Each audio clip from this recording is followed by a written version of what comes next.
Hello and welcome to the latest issue of Extracted Magazine.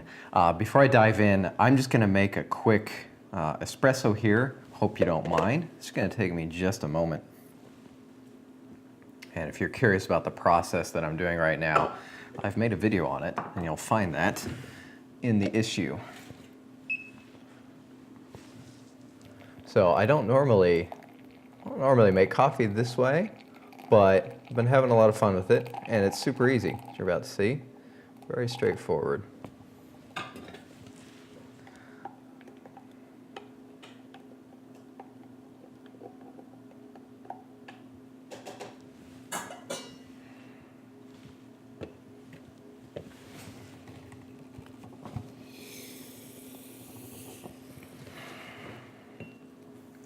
Yeah, there we go. Excellent. Thank you for bearing with me on that one. Smooth and sweet.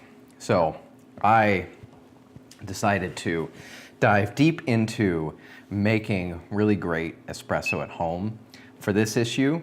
And it's a subject that I've touched on in the past. We've had the subject of espresso in issues in the past, but never really diving into making it really well and from a number of different angles.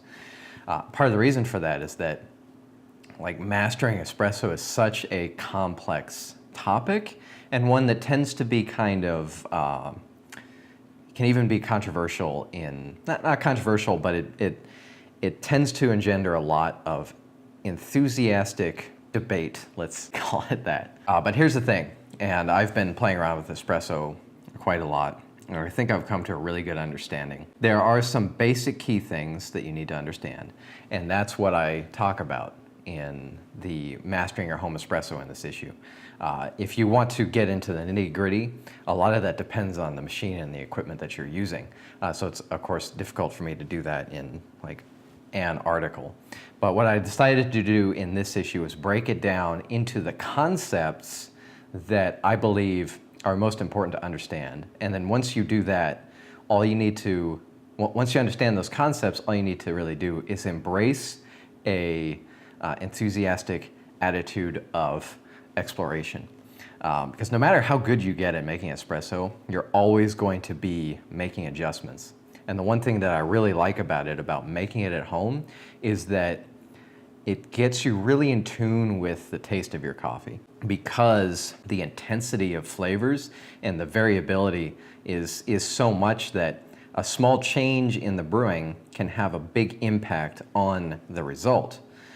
And because of that, you can start paying attention to what you're tasting and thinking, like I'm thinking right now, this is actually slightly sour, which means I probably need to make the grind slightly finer next time. I've got a whole issue on this. I don't need to get into it in this video. I just thought I'd point out that this is about understanding the most important concepts. And once you do that, you can master anything in coffee. On a similar note, I've been thinking a lot about information in our society, how information is spread and taught, how people learn.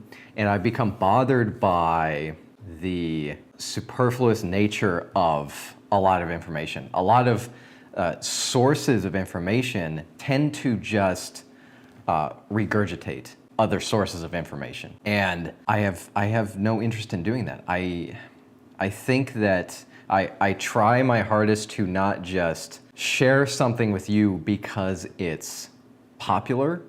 I try not to just reshare what other people are saying. If there's a concept that I don't fully understand, I research it. If there's something that I'm saying that I think is true, I try to make you aware of all of the levels of knowledge that I have on that, and then I try to back that up by testing. Before I get rambling down a rabbit hole of ideas here, I just wanted to say that I think it's really important that information and knowledge is shared within the proper context of understanding its full meaning. To me, that means not just repeating things that other people say, but verifying the facts as much as possible and placing the knowledge in the context that is going to be most useful for your goals of getting deeper into coffee and of connecting everyone in the world around it.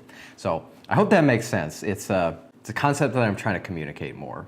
And I think it's part of what is in our new mission statement that we now have in the magazine.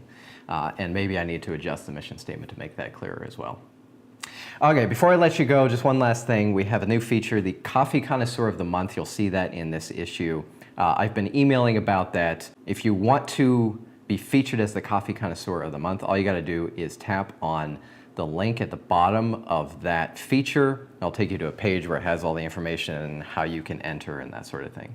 That's enough for me. I'm going to finish my espresso. Thank you so much for reading Extracted Magazine, for subscribing. Really appreciate it. I hope you enjoy this month, and I'll see you in the next one.